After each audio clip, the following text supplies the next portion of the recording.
That's Jon Nolan and Good Company from the new album Slow Cooker. We found Jon in Newmarket, New Hampshire, and chatted about the new record, the new band, and his old band, Say Zuzu. Here he is with details. I come from the 1900s,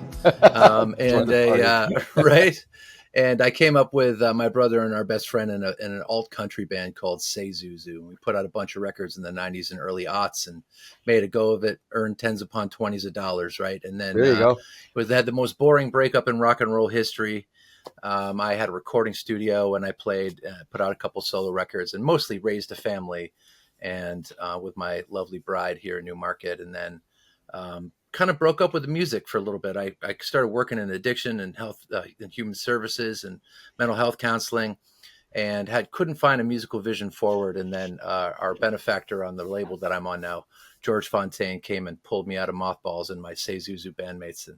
And after falling back in love with music again, when we were all washing our groceries and staying inside in the middle of the pandemic, I promised myself if I had a chance to be in the room with people again, I wouldn't take it for granted. So I started a little music series in my town at a little music venue up the hill, a legendary old stone church, cleverly named the Stone Church. Nice one. And we started the Slow Cooker sessions, me and some friends. And it was really just about enjoying one another's company and inviting the community in to have some soup and bread and music and fun. Uh-huh. So it's one thing to have a little side hustle like that going on, but now it's turned into a record and all that stuff. When did that start to take formation? Well, so Zuzu got back together in roughly 2021 and started working on a new record. But those guys all live in different states. And after I caught the bug, I just wanted to play. So the series sort of scratched that itch a little bit. But my longtime pal, Jeff Taylor, who co-produced the new record with me and a longtime musical co-conspirator, was part of the Slow Cooker gang. And we just sort of immediately started screwing around with some new songs. And my friend, John Pisty, who's also in Say Zuzu, had a barn. Right. And he let us practice upstairs, but we were a little too loud. So we had to find a new home. And too loud for the barn? Too loud for the neighbor who could hear us through the barn. Okay. All right. We're keeping the cows awake or something. Yeah, no, the cows probably would have been undisturbed. But so we, it just was born in that season of creativity and connection and community. I think right now, I was watching your awesome interview with Grant Lee Phillips, and he was talking about how we're in a transition time. Yep. And I feel that. I think we all feel that. And so I was hungry for what this project is feeding me with, and so that's what's infusing this particular album and band. Cool. And I see you put a video out for Sea Glass, a track from the album, so it's a good place to start. Tell me a little, how did that come together, and why did you choose that one to kind of start things off with? Standing by the ocean, the sunlight on her face,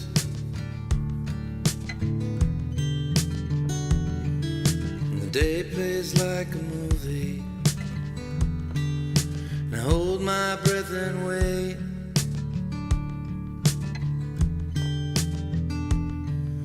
We are all just sea glass, tumbled by the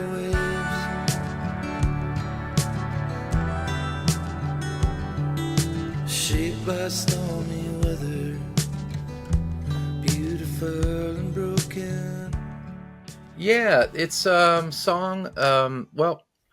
So Maine, for those who are not familiar with Maine is huge.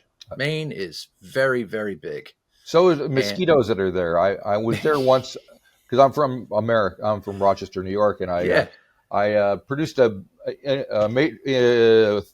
triple league baseball game up in Maine. The Rochester Red Wings were playing up there. Awesome. And so we're in this big truck. This is in the 80s.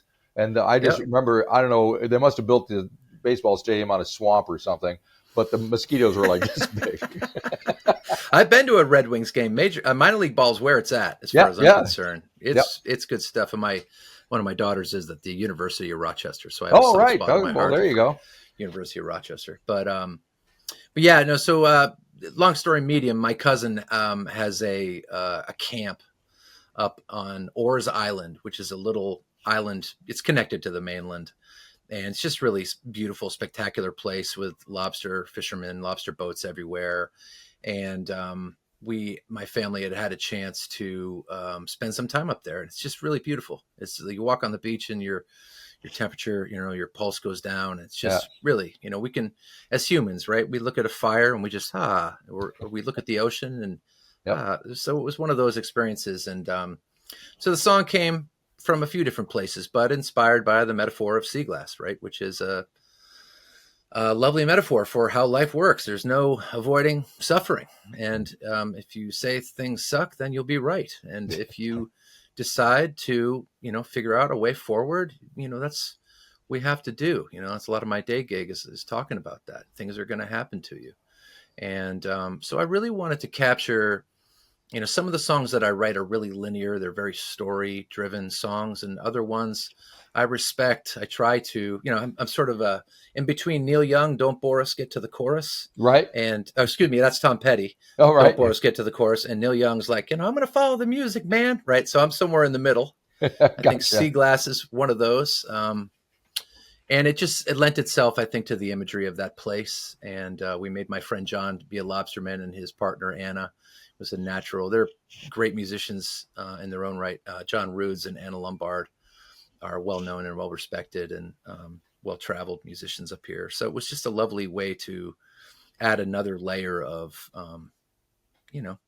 meaning and emotional depth, hopefully. Yep. All right. Yeah. All right. And I see the album kicks off with a song called Someone's in the Driveway, which I believe has a bit of a story behind it. Someone's in the driveway. Someone's at the door. He said, I want to sell my records, 'cause I won't need them anymore. Back in the day when Zuzu was touring, one of the things about being an indie band, certainly today, but definitely back in the day also, is, it's hard to hold steady employment. Yeah. if you're gone for a month at a time. Yeah. And there was a little, so Newmarket's like, the bones of the Industrial Revolution are here, Okay. Giant textile mills repurposed to be condominiums, and, a classic American block downtown. And in one of those stores was Morelli's Fruit and Real Estate. And that was my day gig. Right. When Zuzu wasn't on the road, I was selling smokes and beers and scratch tickets to the people of Newmarket. And there was this local guy who worked for the next town over, and he would come in and it was hard to tell if he liked me. He would like size me up and kind of bust my chops, make fun of me. Yeah. So he'd come in and be like, hey, Brian, and he'd just make fun of me all the way down to the store and get his beer, and he'd come back. And we did that dance for about 2 or 3 years. And he would come in and I was like, does this guy freaking hate me, or is this guy... Anyway, it was hard to tell. He's a dying breed, this kind of like local townie. And anyway, so Zuzu breaks up, and we both live in town, and we would nod hello through the years. And I still didn't know. I was surprised, frankly, that he acknowledged my presence Gotcha. after the dance we did. And then one day I was in, my kitchen. My wife was in the living room, and she said, someone's in the driveway, in a particular tone. And I got my attention, and I came out, and to my surprise, there was Brian in my driveway, and I had no idea he knew where I lived. Right. So that was notable. And I thought I should probably step outside before this gets to the door, or whatever this is. Yeah. And had a pretty remarkable conversation. He just jumped right into it, and he said, pretty much what I say in the song is what went down. He just said, and it was Brian. He said, John, he said, looks like I'm heading out. The doctor says he didn't rhyme it. He didn't say doctor left no doubt like I did in the song, but he said the doctor's given me 6 months to live. And I just didn't really know what to say to that. It was I was honored, frankly, kind of shaken and humbled, and came aside and was like, wow, I was just part of this man's end of life tasks. He wanted me to help him. He was trying to do what he could to clean up some stuff of his so that his wife had less to do. And I feel it now, even as I tell you the story. It's and he's like, I've got these records and I want to know if they're worth anything. And so me and some friends, tried to help him out as best we could. All right. Yeah. Now I'm curious about the records. You can see I got a few in the back. Yeah. Oh, is that right? Do you, Marty? Yeah, they were, as the song says, they were, they were in total disrepair. Yeah. They usually are. Yeah. And, but I had a friend who was doing an art project and she said, I'll take them. And so there you go. we got some money together and they went to a local school and some kids made some art project out of them. So it was a nice full circle moment. Nice. Not that I didn't, of course, look through to make sure there wasn't anything salvageable. Right. Of course. But I was appreciative that Brian gave me that cool. moment. So how big a town is Newmarket? Newmarket's about just shy of 10,000 people. There's a local university, I think, that supplements the year-round population. Right. Yep. Okay. Yeah. Good. I grew up in a really small town in Western Pennsylvania. It was like 500 people. Oh, wow. Just near the border of Ohio. And it was 500 people back in 1960, and it's still 500 people there now. Probably the same ones. Wow. Just a little farming community? Yeah, definitely. Yeah. So there's a whole different mindset of that stuff. Yeah. And it sounds like now, other than collecting all those records, you've been all over and well, I haven't been all over. I moved from Rochester to here, and that's it. Yeah. Okay. Well, that's pretty far. That was 30 years ago. So yeah. Okay. Now, so what are your plans for when the record's out? Is there touring? Is this going to take on a bigger life? Yeah. Yes. I think for myself and for my bandmates and for any weary travelers, creatives in the year 2025, there are a series of ideas that are like infusing this thing. As I like to say, like this record is evidence of what we're doing. It's a batch of songs I feel proud of that are connected thematically, have a center emotionally. But what we're doing is I'm trying to stir my own heart. And then we're trying to stir our hearts. And if we do that and we're feeling what we're doing, then we're bringing that into rooms where people are. Right. And I think one of the great freedoms of being in the between times like we are right now is you can just do whatever the hell you want. That's true. So I have a day job.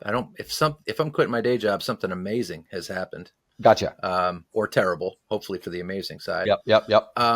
But I am situated that I can travel some, and I'd love to travel more. So I bought a van, and we are getting in it, and we are driving to places where people are meeting one another. We were trying to find the places instead of again, the old way is to try and get an agent and just level up quickly and to get it to the fancy rooms that people recognize. And sure, I'd love to play fancy rooms, but more important is finding the places where people are going on purpose to enjoy one another's company and music. And if we have the opportunity to bring what we're doing there, then they're going to be people that like what we're doing. And that's exciting. So it's less chasing sort of your traditional kind of music-y, goal. And if that thing happens, that's great, but that's not the primary focus. So yeah, playing, recording, connecting, finding community. Isn't that kind of what Frozen Man is about, the song that's on your record? Pour one out for the frozen man, turning out the lights the best that he can. Pour a little out of your whiskey glass, 'cause you can save some face, you can save your ass.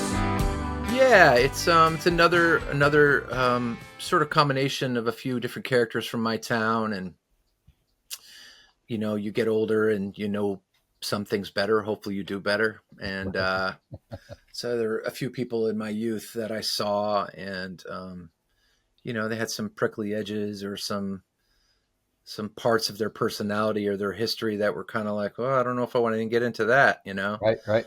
And so, yeah, that's about, reaching out, just being like, hey, how you doing? What's going on? What's going on there, pal? That kind of thing, just simple hello. Yeah. Well, it's amazing. I mean, the ability to connect with people has never been easier with, social media and technology and all that stuff. But people seem to be using it at almost at the opposite way, which I don't understand, because I'm still in contact with people that I've known for 50 years, and it's whether it's 4 o'clock in the morning, they can't figure out the time difference, and they send me a message. It's like, well, that's all right, at least they're hanging in there and they're saying hi, and we're, totally. So it's pretty great. I mean, I think social media is great. It's just a matter of the way you use it, I think. And I agree. It's like it's nice to, FaceTime my kids. They're all in college now, right? And just catch a glimpse of their face, see where they're walking around campus. That's pretty great. If you enjoyed this episode of the 13th Floor's Music Talk series, please be sure to subscribe to the website or to the YouTube channel. Follow us on Facebook or Instagram and wherever you find your podcasts. There's a whole lot more to discover.